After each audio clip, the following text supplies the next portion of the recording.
Welcome to the deep dive.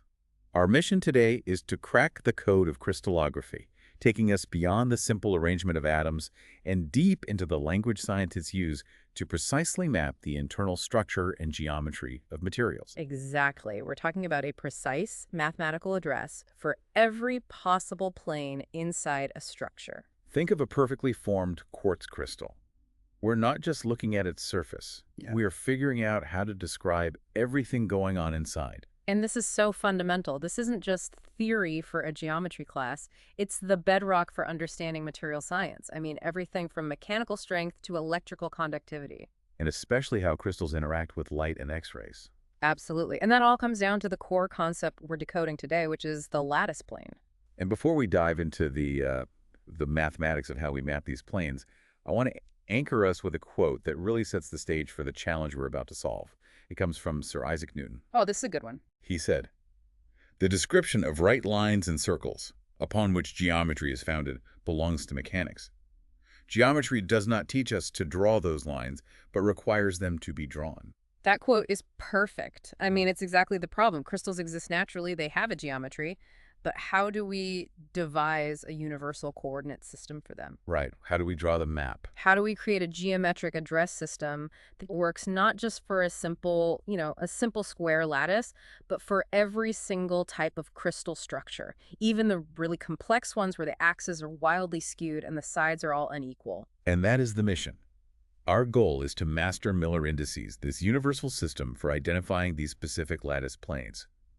We need to understand how this system gives us a lattice-independent address. No matter the crystal's underlying symmetry or the specific shape of its unit cell. We are decoding the crystal map, starting with section 5.1, Miller indices, the universal crystal address system. Okay, so to start, let's define what we even mean by a lattice plane, precisely. Conceptually, a lattice plane is any plane you can create by just selecting any three lattice points in the crystal structure, as long as they're not in a straight line. And because the lattice is periodic, it repeats. Right. Exactly. So if you define one such plane, you've automatically defined an infinite stack of parallel planes, each one passing through a new set of lattice points. And these planes are truly crucial because they represent the sheets or layers where atoms are concentrated. So when we look at phenomena like cleavage or slip or X-ray diffraction, we are observing interactions with these specific planes. Okay, so the obvious question then is, why don't we just use a standard Cartesian coordinate system? The good old X, Y, and Z axes. That's what everyone asks first. An equation like ax plus by plus cz equals d seems like the most familiar way to map a plane. Yeah, it's what I learned in high school math, so why a whole new system? It works fine if you are dealing with a purely Cartesian reference frame, meaning all your coordinate axes are at right angles, and ideally your basis vectors are all the same length. Which is only true for the cubic system. Right. It's partially true for a couple others, like tetragonal and orthorhombic, but you have to remember, the 14 Bravais lattices describe all possible ways atoms can arrange themselves in space, and 7 of those lattices. The monoclinic, triclinic, and others. They have coordinate axes that are not at right angles, and their basis vectors, the fundamental A, B, and C vectors, are often totally different lengths. So if your axes are oblique, say 60 degrees instead of 90, that standard algebraic equation just gets incredibly complicated. It's inefficient. It becomes tied to that one specific geometry. Precisely. You can't compare structures across different crystal systems. We need a system that defines the relative orientation of the plane, one that's independent of the absolute dimensions or angles of the unit cell. We need an address system that standardizes the orientation, whether the unit cell is a tiny cube or some kind of hugely distorted parallel pipette. And that is the genius of Miller indices. They rely on the intercepts the plane makes with the basis vectors and, critically, the reciprocal of those intercepts. Okay, let's unpack the procedure. This is the recipe for finding the Miller index, the thing we write as HKL. It's a 4-step process. Step 1. Step 1. Determine the intercepts. Okay, what does that mean? We look at the plane and we figure out where it crosses the 3 basic axis directions, A, B, and C. And the critical point here is that the intercepts, which we can call x1, x2, x3, must be measured in units of the basis vector length. So it's a relative measure. So if the unit cell vector A is 5 angstroms long, and the plane crosses at 10 angstroms, the intercept value is just 2. Exactly. Now, what happens in that crucial scenario where the plane is parallel to an axis? Then it never crosses it. Right. It never intersects it. So we say the intercept is at infinity. which sounds abstract, I know. But it's the key to the next step. It's the whole key. Okay, so step 2, the magic step. Take the reciprocals. We flip each intercept value to get 1 over x1, 1 over x2, and 1 over x3. Why? Why is the reciprocal necessary? This is where we make the conceptual leap from just geometry to, well, to physics, and where we get the universality we're looking for. If we just use the intercepts, we'd have fractions and numbers that depend directly on the absolute size of the unit cell. But by taking the reciprocal, we get a few things. Let's start with the most intuitive one. What happens to that infinity sign? Right, so if the intercept was infinity, meaning the plane is parallel to the axis, its reciprocal is 1 divided by infinity, which is 0. And that is the most elegant part of the whole system. It really is. A 0 index, say h equals 0, immediately tells any crystallographer that this plane is parallel to the axis. So the 0 isn't meaningless. Yeah. It's an incredibly powerful geometric statement of parallelism, and it's only possible because we took the reciprocal. Exactly. The second reason is that these new numbers, the h, k, and l, are actually much more closely related to the spacing between the planes than the intercepts themselves. Which is vital for X-ray diffraction, right? Since Right. that's what it measures. It's everything for X-ray diffraction. We are basically making the absolute measurement, the length of the intercept, disappear in favor of numbers that define orientation and spacing. Right. We're transforming a measurement into an orientation address. All right, that helps a lot. So step 3 then is purely practical, reducing to the smallest integers. Yeah, because we often have fractions after taking the reciprocal, so we clear them to find the smallest set of relative positive integers, OK, K, and L.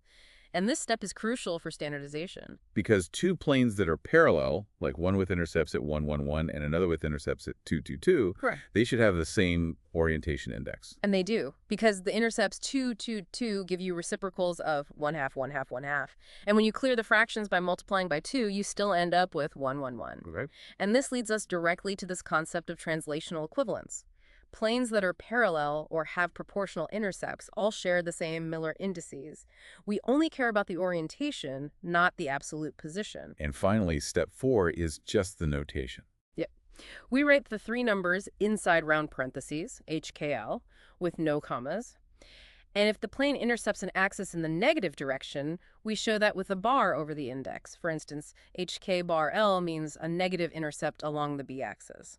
Okay, let's make sure we've got this down by walking through a few common examples, the kind you'd see visualized in a textbook in a generalized oblique cell. Let's start with the classic, the highly symmetric 111 plane. This is often the first one students learn. It cuts all 3 axes equally, so the intercepts in units of the basis vectors are just 1, 1, 1. Reciprocals are 1, 1, 1. Smallest integers are 1, 1, 1. The index is just 111. Simple and straightforward. Now let's try one with a negative intercept, like 1 bar. This might seem random until you break it down.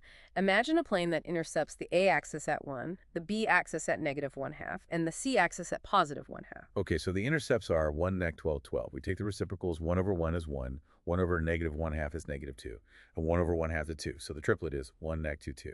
And they're already integers, so we just apply the bar notation. The resulting Miller index is 1 bar $2. That bar tells us instantly that this plane hits the b-axis in the negative direction. And the last classic example, the one that really shows the power of the 0 index, is 0, 0, 1. Right. This plane is parallel to both the a and b axes, and it intercepts the c-axis at exactly 1 unit. So the intercepts are infinity, infinity, 1. And the reciprocals are 0, 0, 1. This index, 0, 0, 1, immediately tells the crystallographer 2 things. First, that it's perpendicular to the c-axis, and second, that it lies on the plane defined by the a and b vectors. It's the top or bottom face of the unit cell.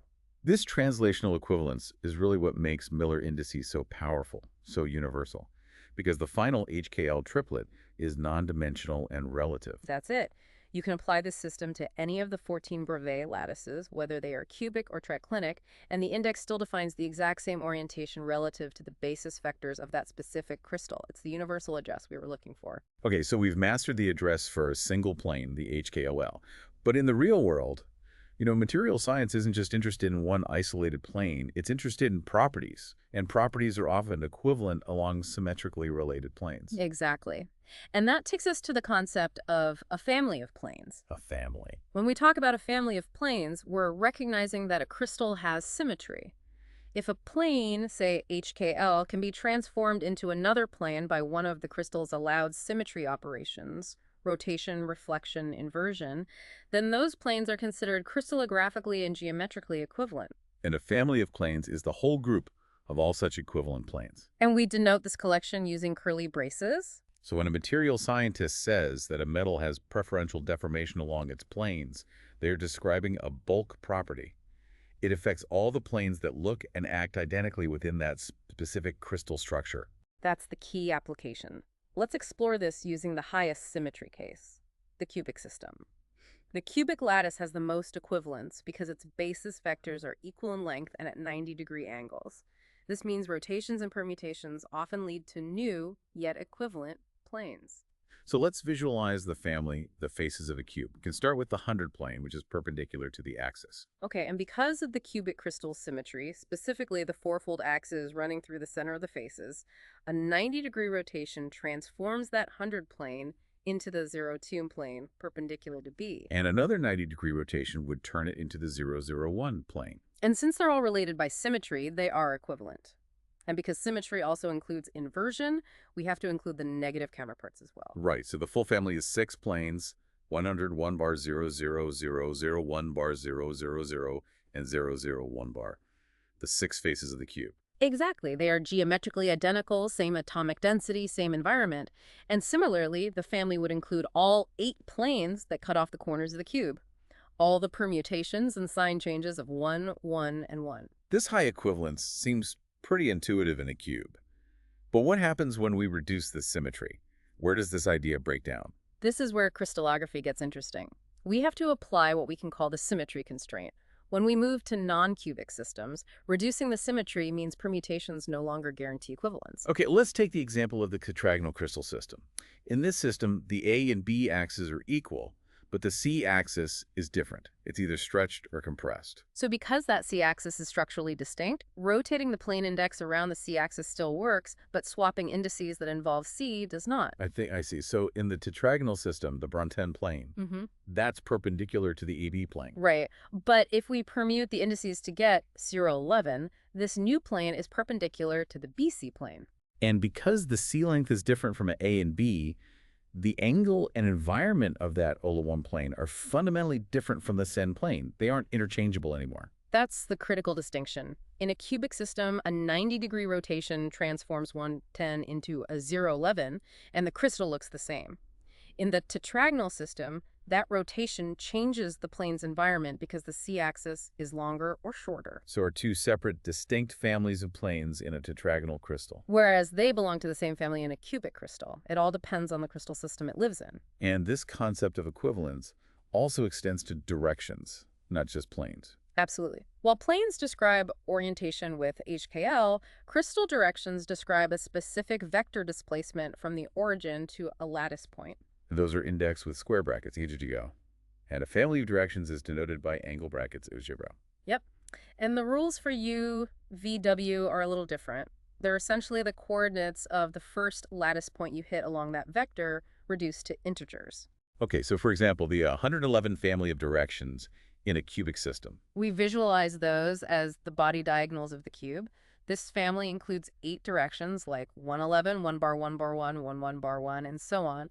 All those directions are equivalent under the cube's symmetry. Which brings us to the formal term for the size of these families, multiplicity. The multiplicity, we can call it P sub C KL, is just the total number of planes or directions in a family. And this value is determined solely by the crystal system and its specific point group symmetry. And the multiplicity can range dramatically. Oh yeah, it can go from as low as 1 all the way up to 48. 48, wow. So if a crystal is in the triclinic system, the lowest symmetry, it might have a family of planes with a multiplicity of just 1.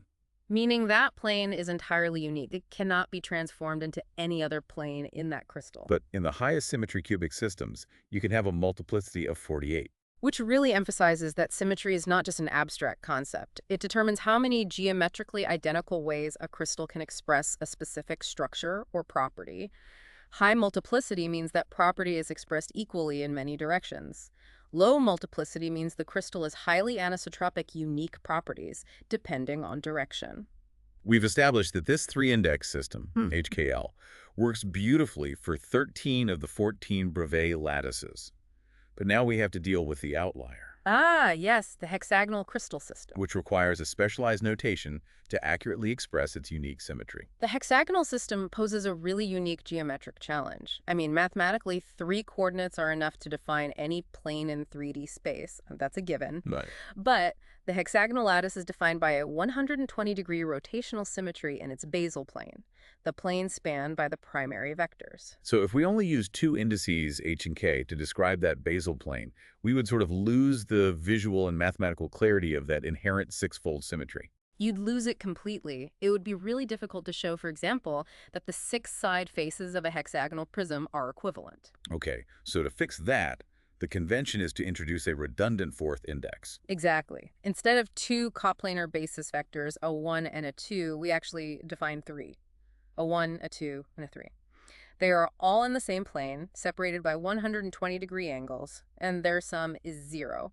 And the C vector is, as always, perpendicular to this basal plane. And the moment we introduce this redundant a3 vector, we have to shift to the Miller-Bravais indices. So now planes are indexed with 4 indices, where the I corresponds to the redundant vector. And since we introduce an extra dimension that isn't truly independent in 3D space, the 4 indices, axial, are mathematically constrained. Right, they're linked by that fundamental relationship.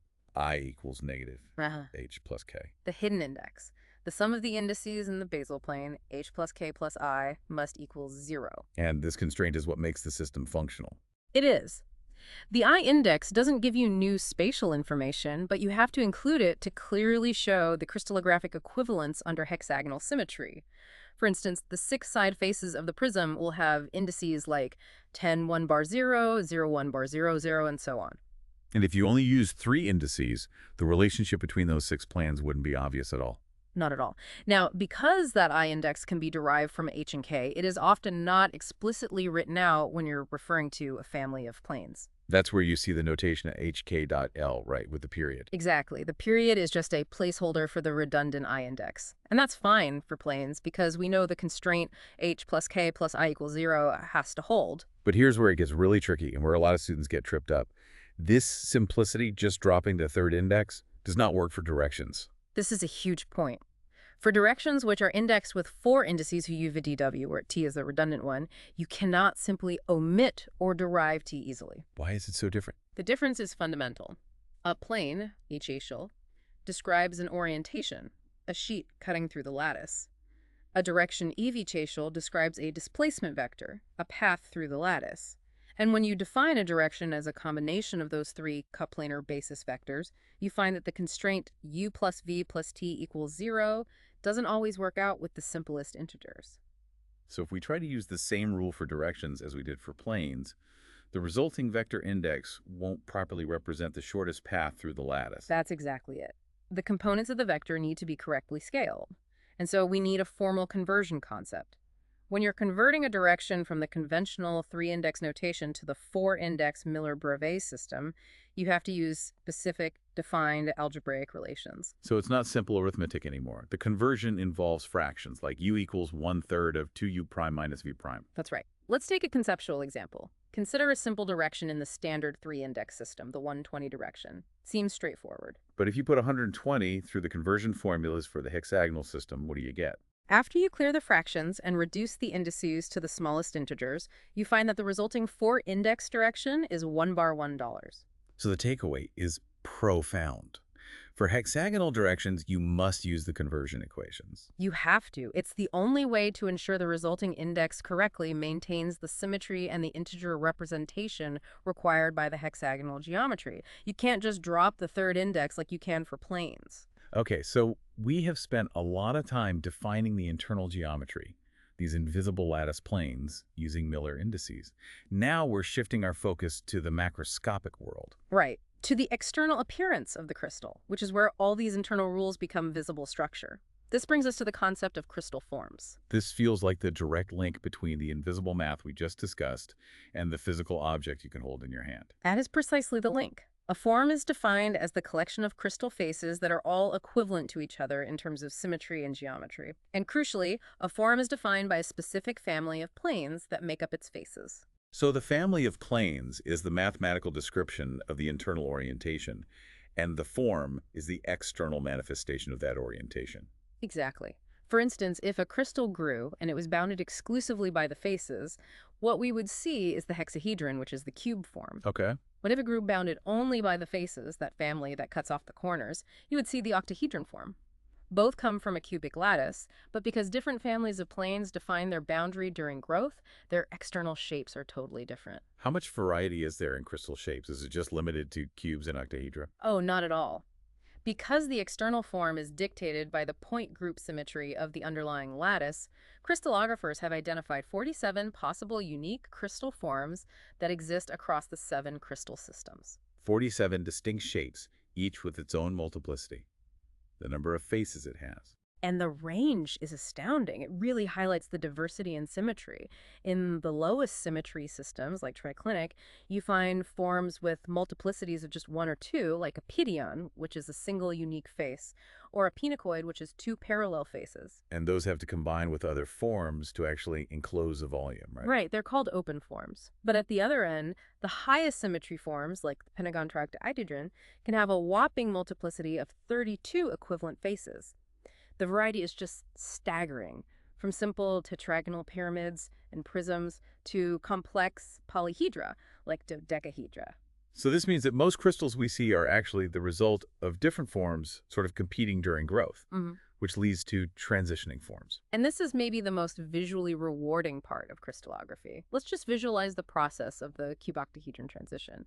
Start with a perfect cube defined only by faces. Now imagine the growth conditions change, and they start to favor the faces, those 8 planes that cut off the corners. As the octahedron faces begin to grow, they truncate, or cut off, the 8 corners of the original cube. So at first, you just have a cube with little triangular facets at the corners. And as that growth continues, the original cube faces shrink, and the new octahedron facets expand. And there's a point of perfect equilibrium. That point is the cubo-octahedron. It's this complex form bounded by 14 faces, 6 square faces from the family, and 8 triangular faces from the family. It's a stunning example of 2 forms coexisting. And the complexity doesn't stop there. You can have 3 forms combining. You can. The source shows an octahedron being truncated by 2 other forms at the same time, the hexahedron and the rhombic dodecahedron. Now, the rhombic dodecahedron has 12 equivalent faces, which would look like diamond shapes. Yes. So truncating the corners of the octahedron with the planes and then shaving the edges with the planes creates this highly faceted figure. It's a complex 26-sided polyhedra, often called a triskidecahedron. Wow. So the external shape really is a direct, visible consequence of the internal mathematical family of planes. It is. And all of this complex geometry relies on one foundational rule of crystal classification established centuries ago: the constancy of interfacial angles. This is Steno's law. Right. It states that the angles between the corresponding faces of all crystals of a particular substance are constant. It doesn't matter what the overall size or distortion of the sample is. Quartz might grow tall and thin, or short and squat. But the angle between its specific prism and termination faces will always be the same. Always. Which is why those idealized 3D drawings of the 47 forms can sometimes be misleading, because the actual proportionality of the faces varies so much in nature. A face that's supposed to be a square might look rectangular because of uneven growth. Precisely. The drawings are just for ideal symmetry. To get around those distortions and capture the true geometric identity, we can't rely on drawings. Since the angles are the only constant, we need a way to represent those angles accurately in 2 dimensions. And that necessity, that need for accurate angular representation, is what leads crystallographers to the powerful technique of the stereographic projection, which lets you map 3D angles onto a 2D plane accurately. But that's a deep dive for another day. It is, but before we wrap up, we should probably touch on the historical context here. Right. The ability to assign these indices wasn't always available. We mentioned Newton, but even great minds after him, like Carolus Linnaeus, struggled to categorize crystals systematically. Yeah, he made unsuccessful efforts in the 1700s to classify crystals just based on their external shape, before the underlying concept of symmetry was really understood. It took decades for science to establish the laws of constancy of angles and lattice periodicity. The solution finally came in the mid-19th century from William H. Miller, who proposed the standard indices we use today. He solved that profound geometric problem: how to consistently index faces with a simple system that works universally and respects the constancy of angles. Okay, so let's quickly synthesize the language we've learned. We can now speak the precise internal language of the crystal. Round parentheses, HKL, define a single specific lattice plane. It's derived from the reciprocals of the intercepts, where 0 means parallel. Square brackets, UVW, define a single crystal direction, a path or a vector through the lattice. Curly braces define a family of planes that are equivalent because of the crystal's symmetry, and that determines the crystal's external form. The size of that family is its multiplicity. And we dealt with the unique challenge of the hexagonal system, using the 4-index Miller-Bravais system, Telkil, for planes, and Uvitiri for directions, recognizing that constraint for planes and the complex conversion you need for directions. And the power of this entire address system hinges on two conceptual leaps: taking the reciprocals of the intercepts, Which transforms a measured length into a statement of orientation and spacing. and then reducing the result to the smallest set of relative positive integers. Which standardizes the address no matter what the unit cell size is. That standardization is the key. It means when you see the index from a lab anywhere in the world, you know the exact orientation of that plane relative to the cell axis. So we now know the address of the plane. We know the geometry. But what happens when we shine X-rays onto these precisely indexed planes? I mean, how does this geometry translate into measurable physics? And this is the essential connection for you, the learner, to take away. We discussed how the indices, HKL, are inherently linked to the spacing between these parallel planes, which we call d sub HKL. And then d-spacing is a physical distance. It's a physical distance derived directly from the indices and the lattice parameters. Think about the elegance of this system. The geometric address, 111, is simultaneously a prediction of a physical phenomenon.